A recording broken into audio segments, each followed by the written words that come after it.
ગુજરાતના પ્રવાસ દરમિયાન વડાપ્રધાન નરેન્દ્ર મોદીએ જાહેરમાં એવું કહ્યું કે બધા રોવા લાગ્યા। તેમણે પોતાના નિવૃત્ત થવાની તારીખનો પણ કર્યો ઉલ્લેખ।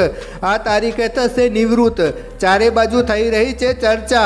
મિત્રો, આ ચર્ચાનું મુખ્ય કારણ છે વડાપ્રધાન નરેન્દ્ર મોદીની ઉંમર। સપ્ટેમ્બર 2025માં તેઓ 75 વર્ષના થઈ જશે અને આ જ કારણ છે કે રાજકીય ગલિયારોમાં તેમની નિવૃત્તિની અટકળો તેજ થઈ ગઈ છે। મિત્રો, ભાજપમાં એક પરંપરા રહી છે કે 75 વર્ષની ઉંમર પછી વરિષ્ઠ નેતાઓને સક્રિય રાજકારણમાંથી નિવૃત્તિ આપીને માર્ગદર્શન મંડળમાં સ્થાન આપવામાં આવે છે।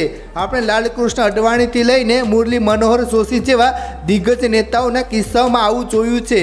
આ જ નિયમને આધાર બનાવીને વિપક્ષ અને ઘણા રાજકીય વિશ્લેષણો દાવો કરી રહ્યા છે કે વર્ષ 2025 પછી વડાપ્રધાન નરેન્દ્ર મોદી પણ આ નિયમનું પાલન કરશે।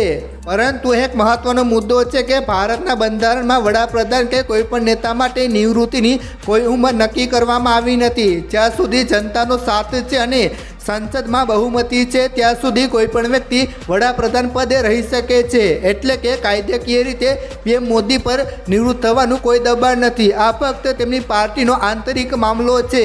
હવે આવે છે કહાનીમાં અસલી ટ્વિસ્ટ। જ્યારે પણ નિવૃત્તિનો સવાલ પૂછવામાં આવ્યો ત્યારે ભાજપના ટોચના નેતાઓએ તેને સંપૂર્ણપણે નકારી દીધો છે। ગૃહમંત્રી અમિત શાહે તો એક ઇન્ટરવ્યુમાં સ્પષ્ટ કહ્યું હતું કે 75 વર્ષનો નિયમ પીએમ મોદીને લાગુ પડતો નથી। તેઓ જ વર્ષ 2029માં પણ અમારું નેતૃત્વ કરશે અને દેશને આગળ લઈ જશે। આખા દેશને તેમના નેતૃત્વની જરૂર છે। આનો અર્થ એ છે કે પાર્ટી પોતે જ માને છે કે વડાપ્રધાન મોદીને આ નિયમ પરથી હટાવી દેવા જોઈએ। ખુદ પીએમ મોદી શું વિચારે છે? મિત્રો, મહત્વની વાત એ છે કે વડાપ્રધાન મોદીએ પોતે ક્યારેય નિવૃત્તિનો કોઈ સંદેશ આપ્યો નથી। ઉલટાનું તેઓ હંમેશા લાંબા સમયના વિઝનની વાત કરે છે। તેઓ કહે છે કે મારે વર્ષ 2047 સુધી ભારતને વિકસિત રાષ્ટ્ર બનાવવું છે। તેમણે એવું પણ કહ્યું છે કે આ તો ટ્રેલર છે, પિક્ચર અભી બાકી છે। તેમના આ નિવેદનો સ્પષ્ટપણે દર્શાવે છે કે તેઓ હાલ રાજકારણમાંથી વિરામ લેવાના કોઈ મૂડમાં નથી। મિત્રો, એક તરફ ભાજપનો 75 વર્ષનો અલિખિત નિયમ છે જેણે નિવૃત્તિની ચર્ચાને જન્મ આપ્યો છે, તો બીજી તરફ બંધારણમાં કોઈ રોક નથી। પાર્ટીના મોટા નેતાઓ સ્પષ્ટપણે ના પાડી રહ્યા છે અને ખુદ વડાપ્રધાન મોદી લાંબા ગાળાના લક્ષ્યો સાથે આગળ વધી રહ્યા છે।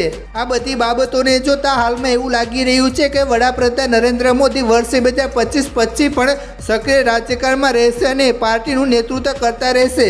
મિત્રો, આ રાજકારણ છે, અહીં કશું પણ નિશ્ચિત હોતું નથી। આ વિષય પર તમારો શું અભિપ્રાય છે અને તમને શું લાગે છે? વડાપ્રધાન નરેન્દ્ર મોદીને નિવૃત્ત થઈ જવું જોઈએ કે નહીં? હા કે ના લખીને નીચે કમેન્ટ જરૂર કરજો।